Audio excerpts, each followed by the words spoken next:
Pernah kepikiran nggak sih, apa sebetulnya arti kata bugar itu? Coba deh lupain dulu gambaran atlet profesional yang super serius. Karena dalam beberapa menit ke depan, kita akan bedah tuntas apa itu kebugaran jasmani. Tapi untuk kehidupan kita sehari-hari. Pasti tahu banget kan rasanya gimana? Seharian kerja, pengennya sih main sama anak atau lanjutin hobi.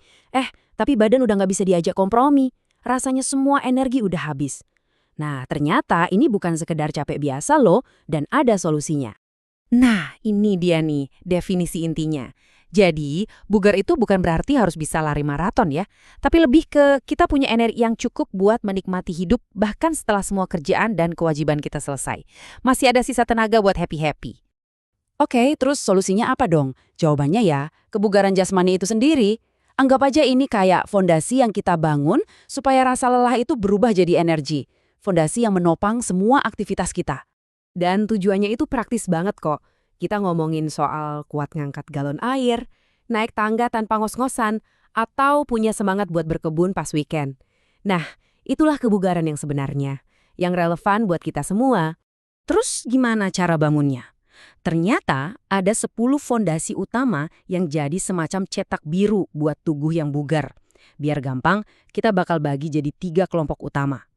Yuk, kita mulai dari yang pertama. Coba deh, bayangin 3 fondasi pertama ini kayak mesin di tubuh kita.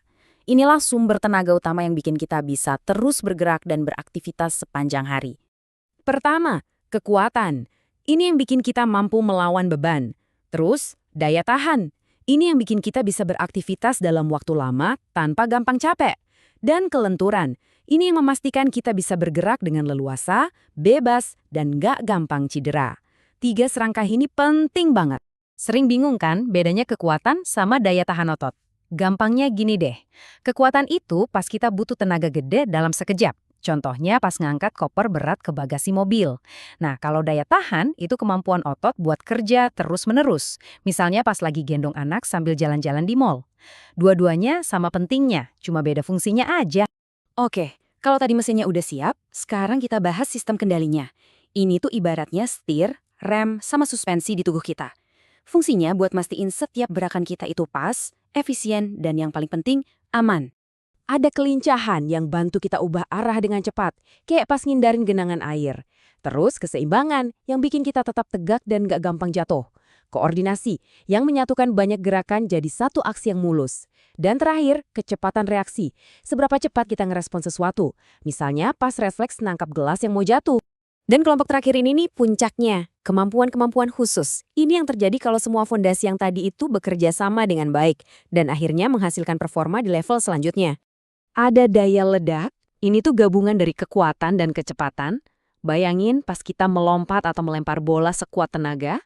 Lalu kecepatan, ya ini soal seberapa cepat kita bisa pindah dari satu titik ke titik lain. Dan terakhir, komposisi tubuh.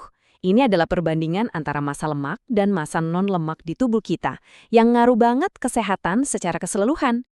Oke, teorinya udah cukup. Sekarang pertanyaannya, gimana cara ngelatih semua ini? Tenang, nggak perlu yang rumit-rumit kok. Yuk kita lihat beberapa latihan super dasar yang dampaknya luar biasa.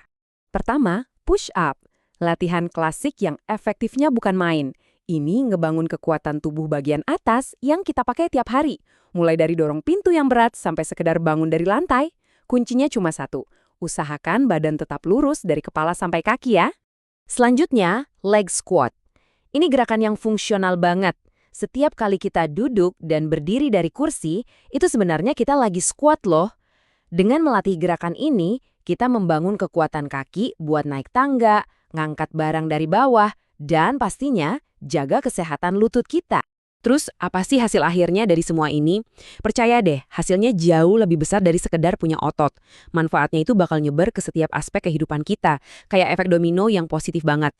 Latihan menahan beban, kayak lari atau angkat beban, itu ternyata bisa ningkatin kepadatan tulang kita. Anggap aja ini investasi jangka panjang buat mencegah penyakit kayak osteoporosis pas kita tua nanti. Pernah ngerasa lebih happy setelah olahraga?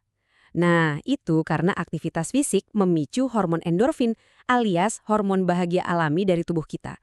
Makanya, kadang jalan cepat aja udah cukup buat bikin mood yang tadinya jelek jadi jauh lebih baik. Lagi ngerasa stres, coba deh bergerak.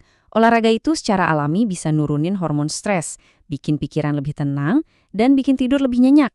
Bisa dibilang ini salah satu alat manajemen stres paling ampuh dan gratis. Dengan rutin olahraga, kita itu sebenarnya lagi ngelatih otot jantung biar lebih kuat dan efisien pompa darah ke seluruh tubuh. Ini secara langsung nurunin resiko penyakit jantung loh, yang notabene adalah pembunuh nomor 1 di dunia. Nah, ini yang paling keren. Olahraga itu ternyata nggak cuma buat badan, tapi juga buat otak. Olahraga bisa ningkatin aliran darah ke otak, mempertajam daya ingat, dan bahkan bisa mendorong pertumbuhan sel-sel otak yang baru. Luar biasa kan? Jadi, poin utamanya adalah ini. Setiap push-up, setiap langkah lari, setiap gerakan peregangan, itu semua adalah investasi buat kualitas hidup kita di masa depan. Ini bukan soal menghukum diri, tapi soal memberdayakan diri kita sendiri. Sebagai penutup, saya mau kasih pertanyaan buat direnungkan. Dari 10 fondasi yang tadi kita bahas, mana nih yang mau kamu bangun duluan? Nggak perlu semuanya sekaligus, pilih satu aja. Mungkin mau ningkatin daya tahan dengan mulai rutin jalan kaki, atau kelenturan dengan stretching tiap pagi. Ingat, langkah pertama adalah yang terpenting.